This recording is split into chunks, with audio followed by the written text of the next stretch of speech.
check this out. I have this tool. Okay, so that is a fogger. The idea is that you put some liquid in here, okay, and then it kind of makes it evaporate and it creates a fog. That's done. That's usually used in for the parties, for like any events, and also for filming cinematography like sequence, because that creates more dramatic effect. Check this out. So most importantly, it has like the button over here in the control, and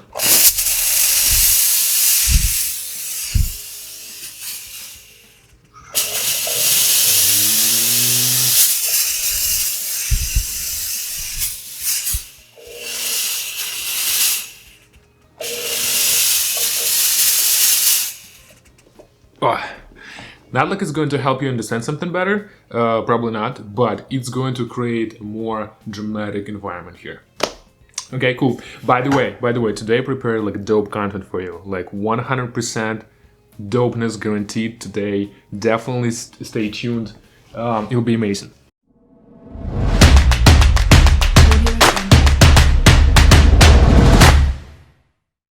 Today, we're talking about decrease and conquer algorithms.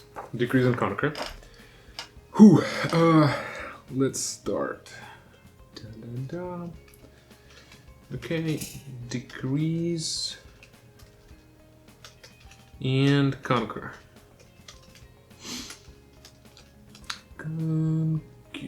Okay, decrease and conquer.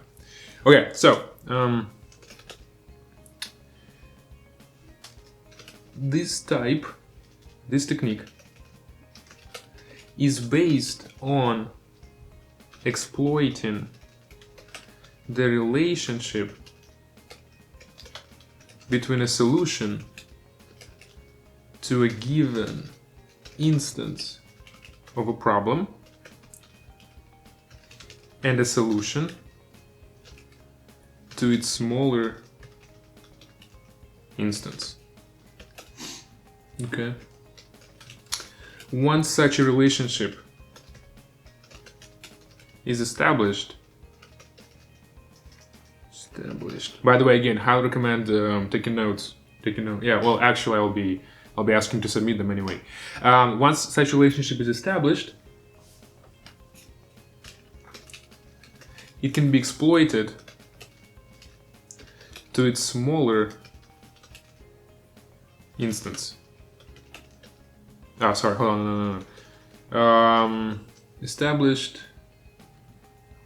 No, it can be exploited either top, down, or bottom up. Sorry. Okay, the former naturally leads to recursive implementation. Leads to recursive implementation. Okay. Decrease and conquer. Okay. So, yeah, and vice versa, right? So the bottom up variation is usually implemented iteratively. So recursive means recursion, iteratively means loops. Okay, we're gonna use like while loop, for loop, or something similar to that. Okay.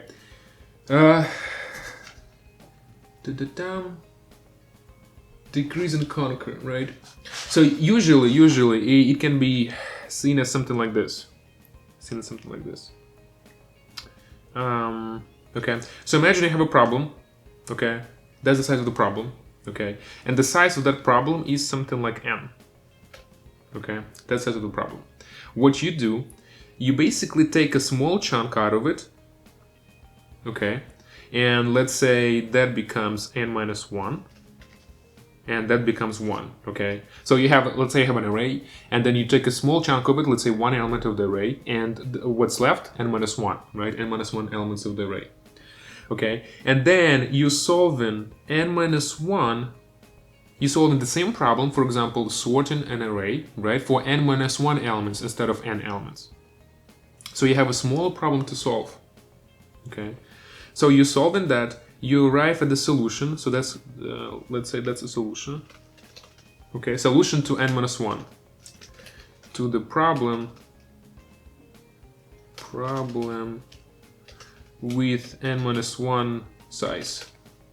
Okay, and then you're thinking about how can you use the solution for the problem of size n-1 to solve the problem of the size n. Okay, so how can you add with that one element to and use that the solution you already derived, right? So you're kind of combining those two. So then you're thinking, okay, so how can I combine those two together? Okay, and here you're gonna have the solution to the original problem. Okay, I'm gonna say main solution. Main solution. Okay. Cool. Yeah, would make sense. Yeah, and that's actually like a very, very powerful concept. It's so powerful, by the way, that it's actually going to blow your mind very soon. I honestly do not feel safe anymore. I need to put something on which is going to limit my brain. Otherwise, it's going to blow. Guys, mind-blowing content guaranteed. 100%. Yeah. Okay. Hope it makes sense. Right now.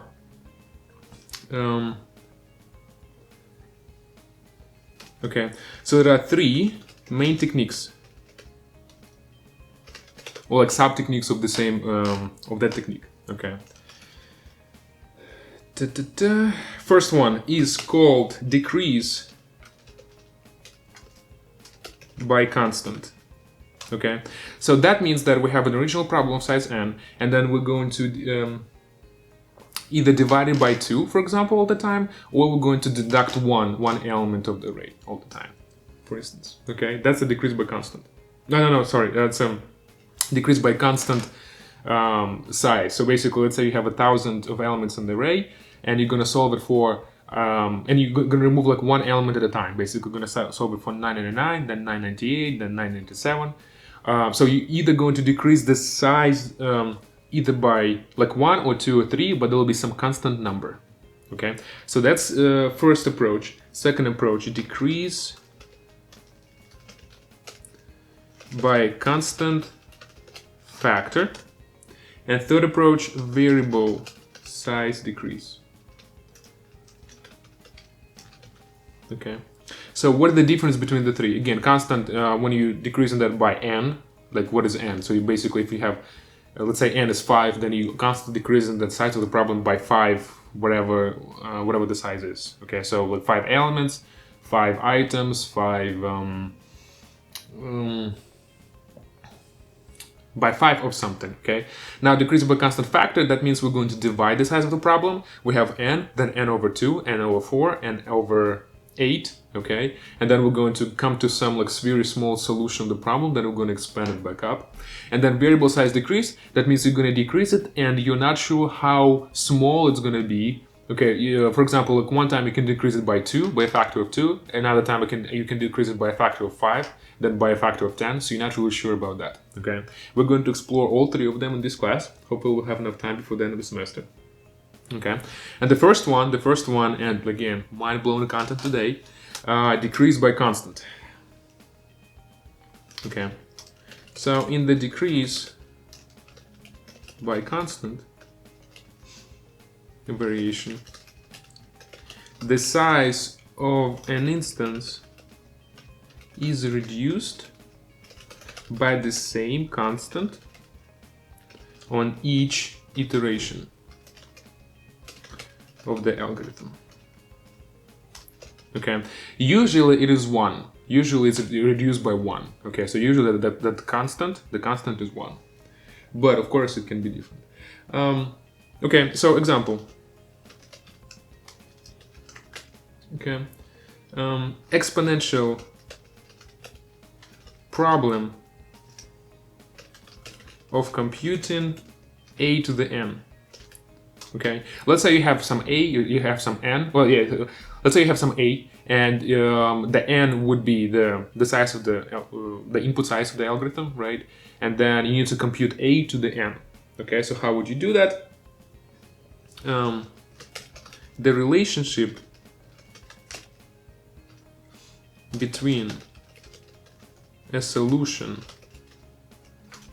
to an instance of size n and instance of size n-1 is obtained by the obvious formula. Okay, so if let's say you solve the problem for for the size of n-1, okay, so let's say it's a to the power of n-1, okay, and you need to find a to the n. So what you do, you just multiply it by a. Okay, so a to the n is equal to the a to the power of n-1 times a. That's easy. Okay, super simple. Yeah. So, okay. So in this case, it basically we can compute it like top down, right? So it's so f of n. So the function f of n, which is equal to a to the n, can be computed by either top-down approach using recursion, right? Okay, or bottom up Bottom up is when you start with something very small and then you just like grow in that, right? So bottom up using by multiplying a by a n times. Okay. So when you're doing recursion, that'll be top down. When you're doing that when you start with something small and then you grow, that'll be called bottom up approach. Okay. Moving on. Decrease by constant factor technique reduces a problem by the same constant factor. Okay.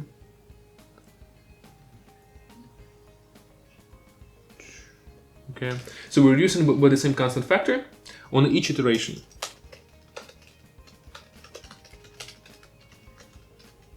Of the algorithm. Okay, in most applications, it will be 2. Okay, most often you'll be dividing the size of the problem by 2. So it'll be n, then n over 2, then n over 2 over 2 becomes n over 4, then n over 8, n over 16, and then just like so on. Up until you get to very, very small chunk, will be very easy to solve. Okay. Okay. Okay. With the same example. Okay. So if we need to compute a to the n, so what can we do? We can actually solve it in a bit different way. Okay. If we have a to the n, what is the size? The half of the problem. Yes, the size of the half of the problem.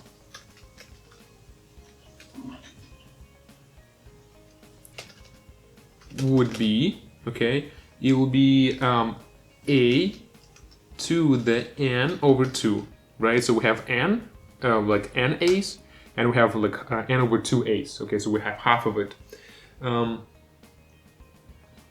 Yeah. A to the n over 2. Okay. Now, if we know a to the n over 2, how can we find the a to the n? We can find a to the n as a to the n over 2 squared, right, over 2. Okay, so a to the n over 2 times a to the n over 2 will be n, a to the n.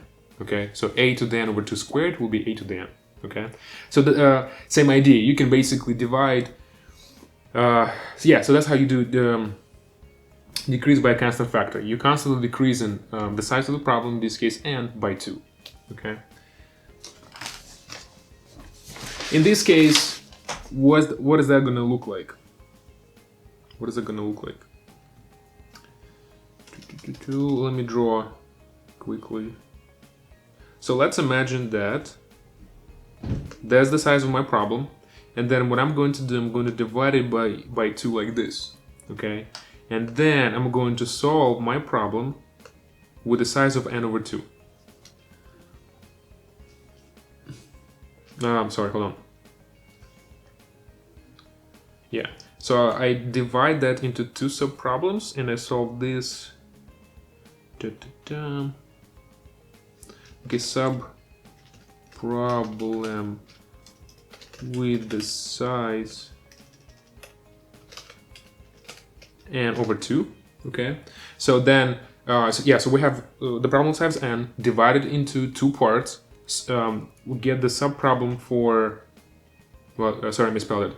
The sub-problem for the size of n over 2, and then we solve this. Okay, so we get the solution. We get the solution to the problem not of size n, but the size of n over 2, right? Solution to n over 2 problem, sub-problem, okay. Okay. And then knowing that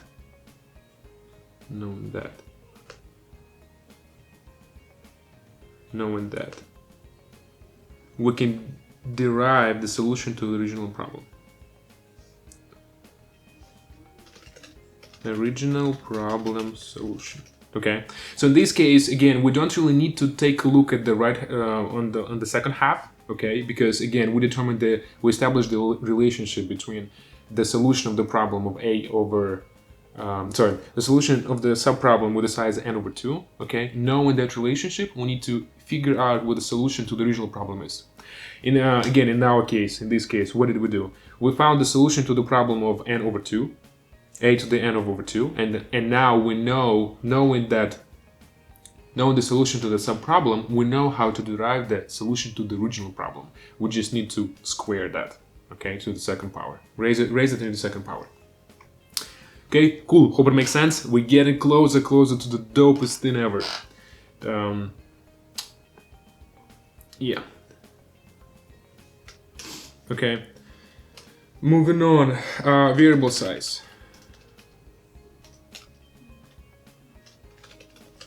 Decrease.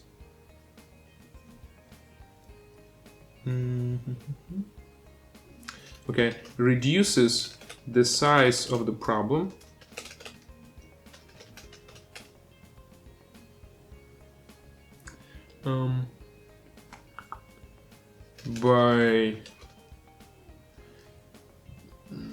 by varying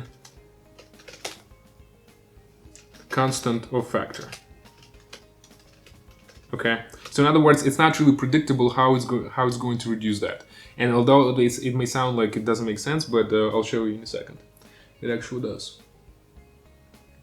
Okay, so the size reduction, the size reduction pattern varies from one iteration to another. Okay. For example, remember the algorithm on how to find GCD, the greatest common divisor. Okay, so divisor. Let's say we have two numbers n and m. Okay, so how can we find that out? We can do it recursively. Okay, if we just call the same function.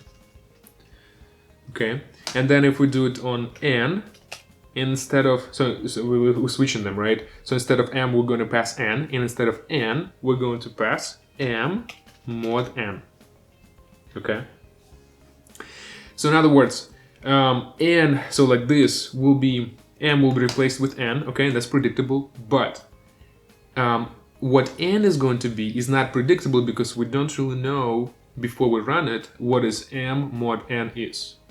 Okay. So it's clear that kind of the size of this problem is a combination of these two numbers, and m and n. Okay. Now we can kind of predict again what the first variable will be, because it will be like it will be the second parameter. But for the second variable, we're not really sure, because we need to calculate m mod n, and we don't really know how much it will be. Because, for example, if let's say m is equal, let's say m is equal to 7 and n is equal to 1, okay, then m mod n will be 0, right? But if m is equal to 7 and n is equal to 6, then will be 1, okay? And if m is equal to 7 and n is equal to 2, 4, okay, that'll be 3, okay? So it's not really clear. You cannot make that. It's not really clear if it's going to be decreasing next time, or it's not really clear how much it will be decreasing next time you run the function. That's the idea, okay? So it's not really clear. Okay. Now we're coming to that thing which I was expecting, which I was talking about the majority of the time, the dopest content today, and it's called insertion sort. Insertion sort, okay? Mind-blowing thing. So insertion sort, the way it works is that you have, of course, it's an insertion, like a sorting algorithm, okay? So you have an array of numbers, or like anything else, and you at the very end you want to have the same numbers, but in a sorted order, okay? In an increasing order or decreasing order, most likely increasing order. And the way it works is we use decrease by constant. We'll be decreasing the size of the problem by 1 every single time. Okay, so here we assume that the smaller problem of sorting the array A0 to n minus 2, okay? So we have the original problem has the size of n from 0 to n minus 1, and let's say we have a smaller subproblem from 0 to n minus 2, okay? So we excluded one element, has already been solved to give us a sorted array of size n minus 1. Okay, so it will be a of 0 will be less than or equal to a of 1, okay, then it will be less than or equal to a of n minus 2. Okay, so we already have that portion of the array sorted, okay? And now let's assume that you have an array, like everything has already been sorted apart from the element on the very end. Okay, so what do you have to do? And that's the dopest thing ever. This thing is not going to help me anymore, guys. I need something more protective, otherwise it's gonna blow my mind. That's a hockey helmet, guys. Highly recommend wearing this, because that's mind-blowing content, guys. Mind-blowing. Okay, so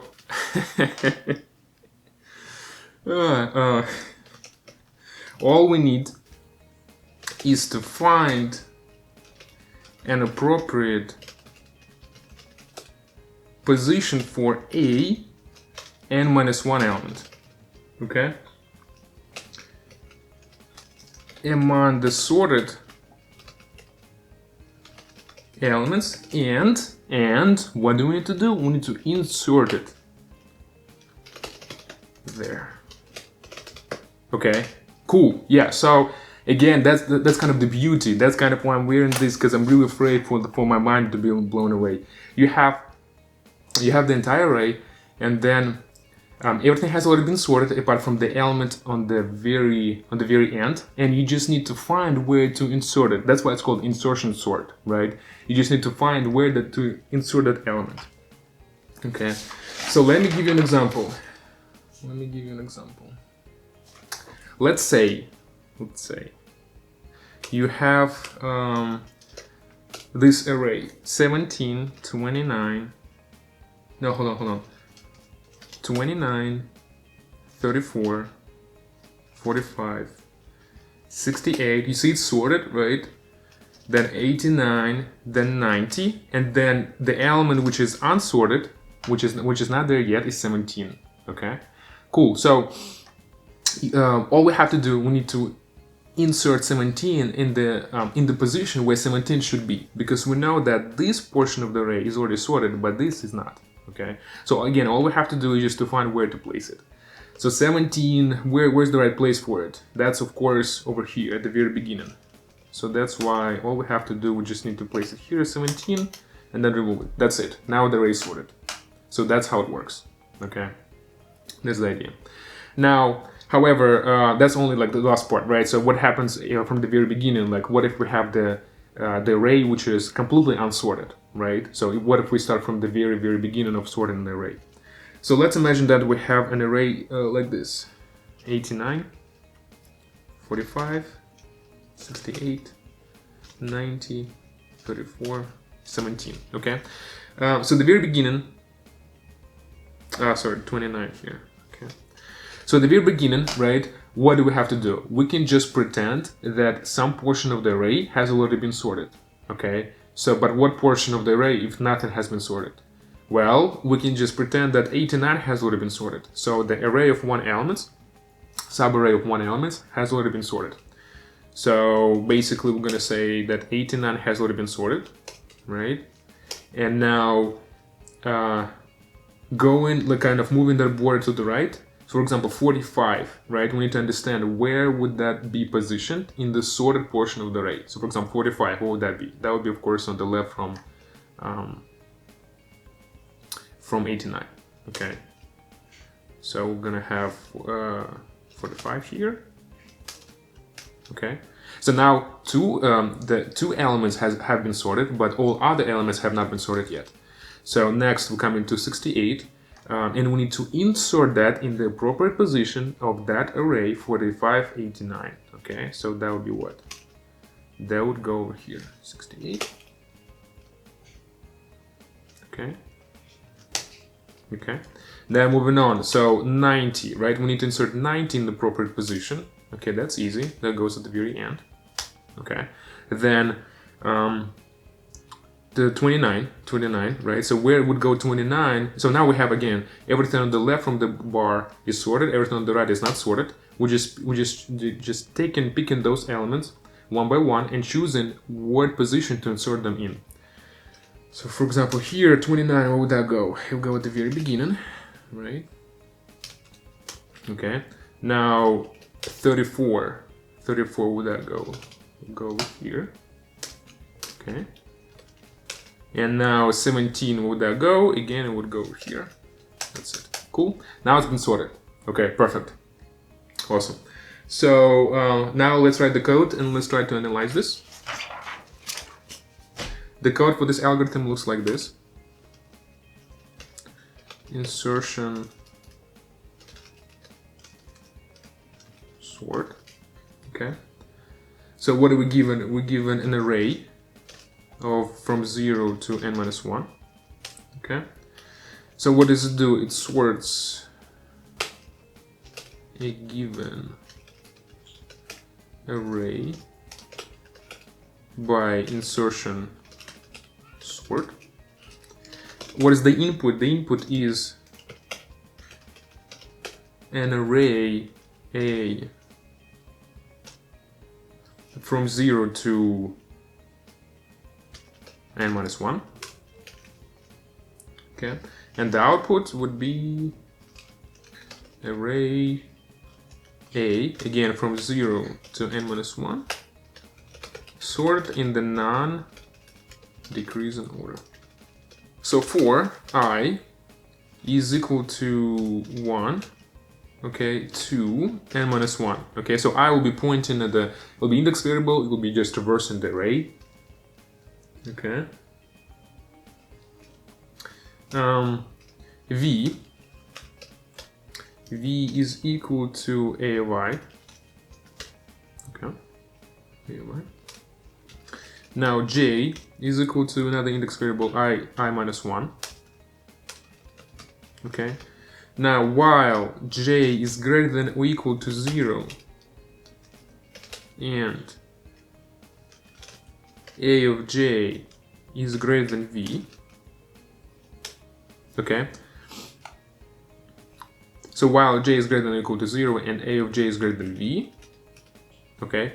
A of j plus 1 is equal to a of j, okay, and j is equal to j minus 1, okay, and now a of j plus 1 is equal to v, and that is that's inside the while loop. Yeah, that's inside the while loop. Okay. No, that's outside of the while loop, sorry. So the while loop goes from here to here. Okay, yeah. J plus 1 is equal to v. Yeah, that's the idea. Okay, so what happens is this.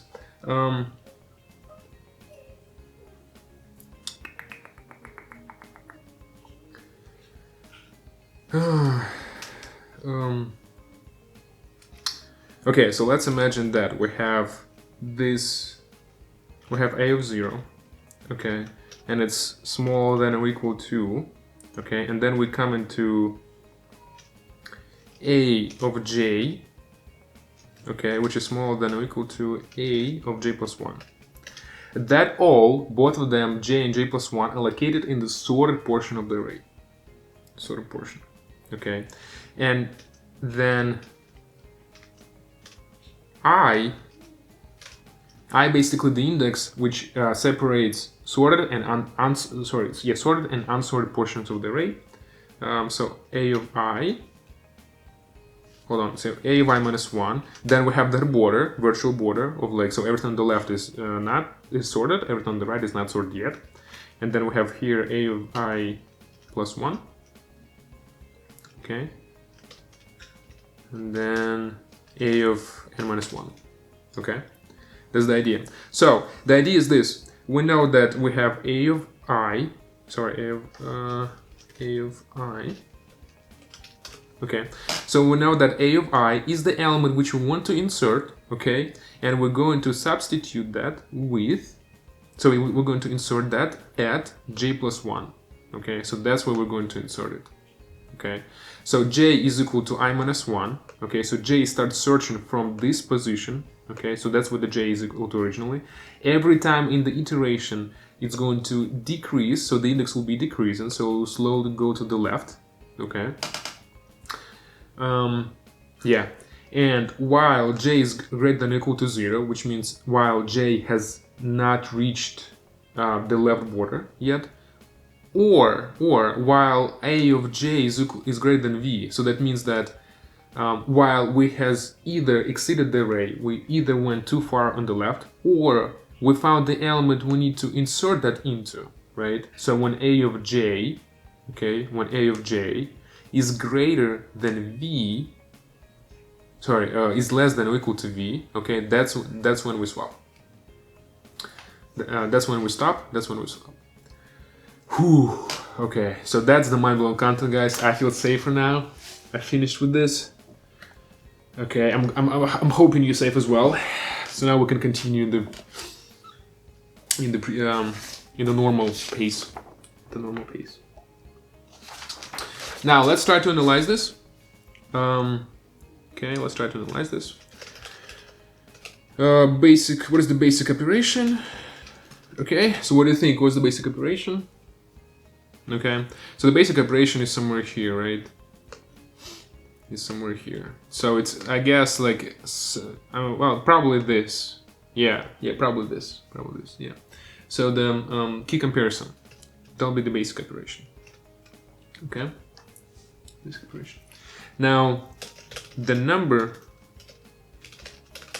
of basic operations. Yeah, so what can we say about the number of basic operations? What do you guys think? Yeah, what does it depend on? Does it only depend? Yeah. So what's the input size? The input size is n, of course, right? So the input size is n. Is n. Okay. The basic operation, that comparison. Okay. The number of basic operations, does it depend on the nature, on the structure of the input array or not? What do you think? The answer is yes. Yes, it does. Okay. So here's how it depends. If the array is already sorted, if it has already been sorted, unfortunately, well, fortunately, unfortunately, I guess fortunately, we will not have to compare these elements that much. So if the array has already been sorted, that means you do not have to go to the left that much. That means that the element you are thinking about to insert is already in the right position. Okay, so you basically have to compare the element you want to insert into unsorted portion of the array only once. Okay, so in other words, you have to make only n comparisons. Okay, so you need to compare the element to the element before, realize that the element before is less, that means the element you're talking about is already in the right position, that's it, you're done. Okay, so this will immediately be false. Yeah. So the number of basic operations depends on the nature of the input. Okay, and that means what? That means we worry about the worst case scenario. We take a look at the worst case scenario, only the worst case scenario. Okay, so in the book they're describing how to calculate that. I'm going to skip it. So by the way, where's the worst case? What's the worst case? The worst case scenario will be when the array is sorted in the opposite order. When it's sorted in the what is it? If we want to make it increasing order, if it's already sorted in the decreasing order, okay, that means you always have to, you have to perform the biggest amount of comparisons. The biggest amount of comparisons. So we take a look at the worst case scenario only. Which is what? Which is when the array